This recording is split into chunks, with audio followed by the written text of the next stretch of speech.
The champagne glass slipped from my trembling fingers, but I caught it mid-air, a reflex that felt automatic even as my world tilted sideways. My sister Emma's voice carried clearly across our parents' crowded living room. Of course, nobody came to her little ceremony. Maya never tells anyone anything important anyway. The anniversary party buzzed around me, 30 guests celebrating my parents' renewal of vows, the same vows they'd insisted I model my own wedding after. The irony tasted bitter as metal on my tongue. Through the kitchen archway, I could see the wedding photos they'd displayed. Emma's elaborate September celebration, complete with the ivory dress that had belonged to our grandmother. The same dress I'd asked to wear months earlier. The same dress Mom had claimed was too delicate for a beach wedding. My name is Maya. I'm 34 and a marine biologist. This is the story of how I learned to stop swimming upstream. For 27 years, I'd perfected the art of making myself smaller, so Emma could shine brighter. It wasn't resentment, it was survival. In our family, there was only room for one star, and Emma had claimed that position before I could even walk. While she collected dance trophies and homecoming crowns, I collected shells and studied tide pools. I found peace in places where her spotlight couldn't reach. The pattern followed us into adulthood. Emma's engagement announcement at Christmas dinner came with a full slideshow. Mine, shared quietly over Sunday brunch, earned polite smiles and questions about whether I was sure this was the right time. When Emma needed help planning her dream wedding, Mom took vacation days. When I asked for advice on venues, she suggested I keep things simple, since my fiancé Jake and I were practical people. I should have seen it coming. The signs were there, invitations sent with delivery confirmation that somehow never arrived, phone calls that went straight to voicemail, family group chats where my messages seemed to vanish into digital silence. But I'd spent so many years explaining away their absence that I'd become an expert at creating reasons that didn't require me to face the truth. The real wake-up call came 3 weeks after my wedding. Jake and I had married on a cliff overlooking the Pacific, surrounded by 25 people who actually knew us. His sister officiated. His parents cried during our vows. My family's empty chairs sat like accusations under the coastal fog, but I'd convinced myself they had good reasons for missing it. Then I found the wedding gift, hidden behind winter coats in my parents' hall closet. A beautifully wrapped box with my name on the card, clearly purchased months earlier. Inside was a set of vintage diving equipment, the kind I'd dreamed about since graduate school. The card, in Mom's handwriting, read, "For our brave daughter, who finds treasures in the deepest waters, we're so proud of the woman you've become." They'd bought me a wedding gift. They'd thought about my interests, my passions, my dreams. They'd written words I'd waited decades to hear. But they'd never intended to give it to me. That's when the real investigation began. Jake helped me trace the invitations, all delivered to my parents' house, all signed for by Emma. The wedding announcement I'd posted in our family WhatsApp group showed as read by everyone, but every response had been deleted except Emma's. Cute, very you. The email threads were even more revealing. Screenshots Jake helped me recover showed Emma coordinating with Mom. "I think it's better if we don't encourage this. You know how Maya gets when she feels too important. This whole beach thing is just a phase anyway." My mother had replied, "You're probably right. Small weddings never feel real anyway. We'll make it up to her later." Later, as if my wedding was a dentist appointment they could reschedule. But the moment in the living room, hearing Emma dismiss my wedding as something nobody would care about, was when everything clicked into place. She wasn't just protecting her own spotlight. She was erasing me from the family narrative entirely. I set the champagne glass on the mantel and walked directly into the center of their conversation. "Emma," I said quietly, "we need to talk." The group around her turned toward me with polite attention. Cousins, family friends, my parents. Emma's smile flickered just for a second, like she sensed something shifting. "What about?" she asked, her voice light but her eyes wary. I pulled out my phone, already open to the delivery confirmations. "About why you signed for my wedding invitations and threw them away." The silence wasn't gradual. It was immediate and complete, like someone had hit a mute button on the entire room.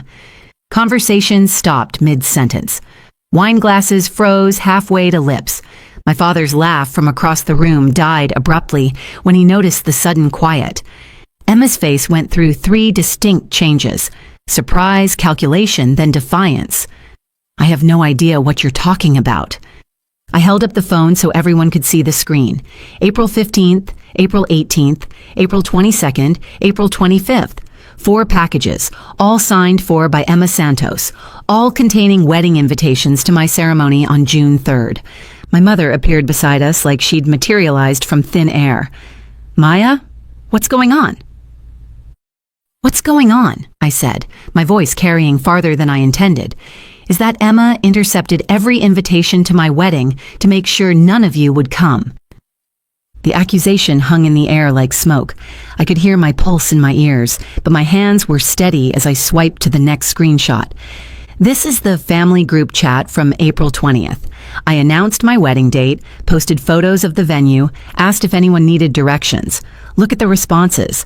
I held the phone higher so more people could see. Emma wrote, "Cute, very you." Mom wrote, "Sounds lovely, honey." Dad sent a thumbs up. But look at the timestamps on the deleted messages. My father pushed through the crowd, squinting at the screen. His face went pale as he recognized his own deleted text. "We wouldn't miss it for the world, sweetheart. So proud of you." "You deleted your own messages?" he whispered, staring at Emma. Emma's composure finally cracked. "I was protecting this family. Maya always makes everything about her, and I knew she'd turn her wedding into some big drama about how nobody supports her."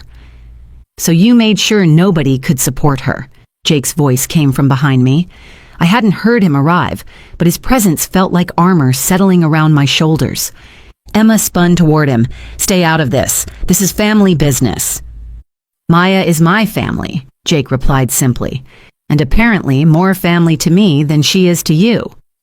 My mother looked between Emma and me like she was watching a tennis match she couldn't follow. "Emma, please tell me you didn't really—" "I saved us from another one of Maya's attention-seeking episodes," Emma snapped. "She got married on a beach in front of 20 people because she wanted to be different, not because she wanted us there." The words hit like a physical blow, but instead of pain, I felt something unexpected. Clarity. "You're right," I said quietly. "I didn't want you there. Not the version of you that would hide my invitations, delete my announcements, and convince our parents that my wedding didn't matter." I looked around the room at faces I'd known my entire life. Aunts and uncles who'd missed my graduate school graduation because Emma had scheduled her engagement party the same weekend. Cousins who somehow never received my change of address cards when I moved across the country for my dream job. Family friends who'd been told I was too busy with work to stay in touch. "But I did want my family there," I continued. "I wanted the parents who raised me to be curious about the world, who taught me to stand up for what's right, who said they were proud of me for following my passion even when it took me far from home. I wanted the sister who used to build sandcastles with me before she decided I was competition instead of an ally." Emma's eyes filled with tears, but her voice remained sharp. "Everything always comes back to poor Maya, doesn't it? Maya, who never gets enough attention, never gets enough credit, never gets enough—" "Enough," my father said firmly. The room fell silent again, but this time the quiet felt different, expectant rather than shocked. He looked directly at Emma. "Did you take your sister's invitations?" Emma's mouth opened and closed soundlessly. "Did you delete her messages from our family chat?" Emma looked toward Mom for support, but found only disappointment reflected back at her. "Did you convince us not to acknowledge her wedding?" "I was protecting—" Emma started. "Yes or no?" Dad interrupted. His voice carried an authority I hadn't heard since we were children. Emma's shoulders sagged. "Yes." The admission rippled through the room like a stone thrown into still water. I heard someone gasp, someone else whisper, "Oh my God," and several conversations start and stop abruptly. My mother sank into the nearest chair. "Emma, how could you?" "Because nobody was going to go anyway," Emma exploded, tears streaming now. Because Maya always does things that make everyone uncomfortable and then acts surprised when people don't show up. Because I knew you'd all make excuses not to go to some hippie beach wedding, and then she'd spend the next 10 years making everyone feel guilty about it. The truth of it settled over the room like a blanket. Heavy, suffocating, undeniable. She wasn't wrong about their pattern of finding excuses to skip my milestones. She was wrong about thinking that gave her the right to make the decision for them.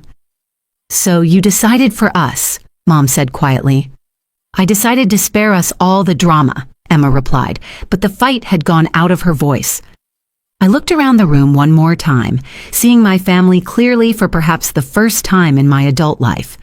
These people who claimed to love me had been so comfortable with Emma speaking for them, making decisions about my life, that they'd never questioned why they knew so little about my world. "The drama," I said softly, "is that you believed the only way to protect this family was to erase me from it." I walked to the hall closet and retrieved the wedding gift, still in its pristine wrapping, still carrying their good intentions that they'd never bothered to act on. "You bought this for me," I said, setting it on the coffee table in front of Mom. "You wrote that you were proud of me. But you were never planning to give it to me, were you? Just like you were never planning to show up." Mom's face crumpled as she recognized the gift. "Maya, you thought Emma was right," I finished. "You thought my wedding didn't matter enough to defend when she convinced you it was better to stay away." The silence stretched until Jake stepped forward. "We should go," he said gently. I nodded, but before I could move, my father spoke. "Maya, wait, please, let us fix this." I turned back to him, this man who'd taught me to dive, who'd driven me to science camps, who'd told me I could be anything I wanted to be. "How?" I asked. "How do you fix 27 years of choosing Emma's comfort over my existence?" He had no answer. None of them did. "I'm not angry," I said, and realized I meant it. "I'm not hurt. I'm just done pretending we're the family I needed you to be." Emma looked up sharply. "Maya, you can't just—" "I can," I interrupted. "I can choose to stop begging for space in a family that's more comfortable without me. I can choose to stop explaining myself to people who never bothered to understand me. I can choose to stop making myself smaller so you can feel bigger." I picked up my coat in Jake's hand. "The wedding was beautiful," I told them. "Jake's family cried during our vows. His sister gave a speech about how I'd brought joy and curiosity into their lives. His parents asked about my research and actually listened to the answers. 25 people celebrated us that day. People who chose to be there because they wanted to witness our love." I paused at the door. "You didn't miss my wedding because Emma hid your invitations. You missed it because when she told you it didn't matter, you believed her. And that tells me everything I need to know about how much I've ever mattered to you." The door closed behind us with a soft click, sealing away 3 decades of trying to earn love from people who'd confused attention with affection, presence with performance. Jake waited until we reached the car before asking, "Are you okay?" I considered the question seriously. Was I okay? I just severed ties with the family I'd spent my entire life trying to please. I'd called out their favoritism, their neglect, their willingness to let Emma speak for them. I'd walked away from the only version of family I'd ever known. "I'm free," I said, and the truth of it settled in my chest like a deep breath after holding it for 27 years. 6 months later, Emma sent a long email. Therapy had helped her recognize her patterns, she wrote. She was working on understanding her jealousy, her need to control family narratives, her fear that there wasn't enough love to go around. She wanted to try again, to build something real between us. I read it twice and felt something unexpected. Hope. Not for the family we'd been, but for the relationship we might become.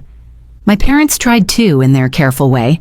Dad called weekly, asking about my research, sharing articles he'd found about marine conservation. Mom sent birthday cards with long notes about memories I'd forgotten, times she'd been proud, moments she'd noticed my strength. Small steps, but consistent ones.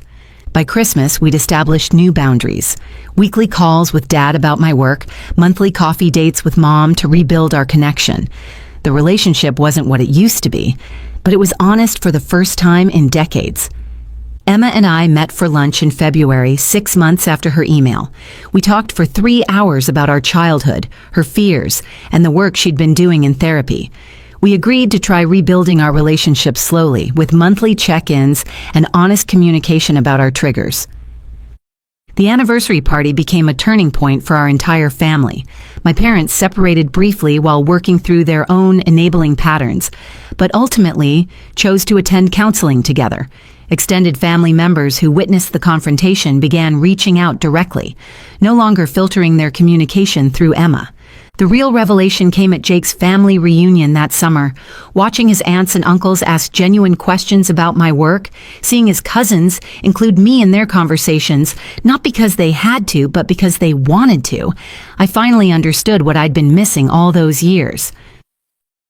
Family isn't about blood or obligation or maintaining perfect appearances. It's about showing up. Really showing up for the people you love. It's about defending their joy instead of diminishing it. It's about creating space for everyone to shine instead of hoarding the spotlight. I still dive into the deepest waters, still hunt for treasures hidden beneath the surface. But now I know the most valuable thing I ever found wasn't some rare specimen or ancient artifact. It was the courage to surface when I realized I'd been holding my breath for someone else's comfort. If this story resonated with you, I want to hear about it. Tell me in the comments where you're watching from and share your own story of choosing yourself over other people's expectations.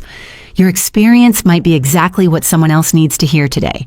Before you go, here's a quick bonus for sticking around. If you love learning and growing like I do, you need to try audiobooks. I've got an exclusive deal with Audible. Your first month is completely free. That's access to over 500,000 titles, zero cost to you.